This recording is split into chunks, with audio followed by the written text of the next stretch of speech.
my expression, our confession. Hi. This is the first time I've talked directly to a group of people listening to my words.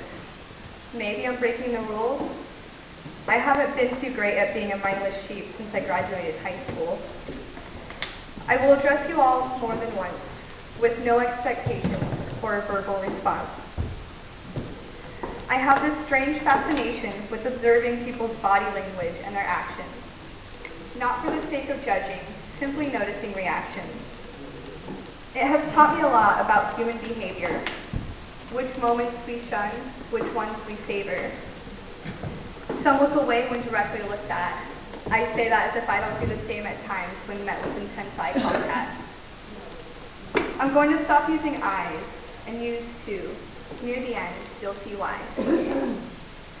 It's comforting for us to see the dorks out there look at their feet and snort when they laugh. We like catching people dancing in the street, no matter how many drinks they've had. It warms our hearts to hear a child's many questions and requests. More often we're not the parents.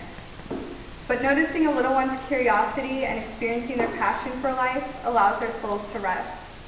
When it comes to truly living, kids sure do it best. And we value the time we spend with others in touch with their inner child. We usually talk about mutually attractive things while on our adventures or doing something wild. What is noticed the most, though, that makes us kind of sad, is how the majority of us lose touch with what's alive within, what we've always had. From the beginning of time before capitalism, a machine that glorifies individualism and greed. But it is just a highly adopted concept, which is why we judge it with ease.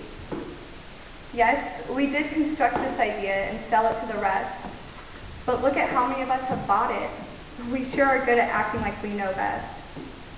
While self-destructive social structures continue making us sick, just pop another pill, busy yourself some more. Tick, tick, tick. That's the clock in our existence ticking away. Why can't we all see that?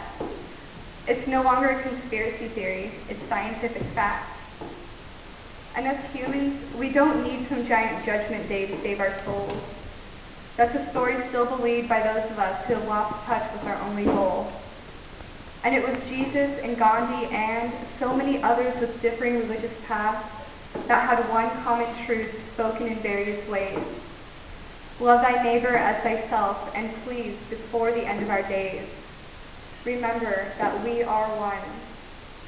For what can't yet be easily proven is that when we are done, the residual effects of our love won't be embedded on this planet forever, left here for the next species to begin their endeavor. These are just expressions from a part of us that loves to ponder, with brains, hearts, and souls that will be in constant wonder and will continue to wander. As more and more problems come forth, and with them more and more solutions that may just make things worse. Now I bring back a couple eyes, for I feel compelled to ask of us. What if, as we face our imminent doom as a species, instead of looking too far ahead or at the ground, we look around and above? And instead of distancing ourselves from each other in a constant battle to change our fate, holding on to the belief that we can, we get in touch with our infinite resource, love. And damn it, while we still have it, let us rekindle our connection with life. So I ask that those of us depressed, anxious, not always given the love we need from others or ourselves, stop contemplating suicide. And I ask that those of us inspired, passionate, educated, and wise, stop yelling at each other from protesting marching lines. And I ask that we stop feeling guilty for expressing our love to each other and for following what we love. So here goes, my guilt-free and completely self-accepted confession, exposed in front of all of us, following what I love.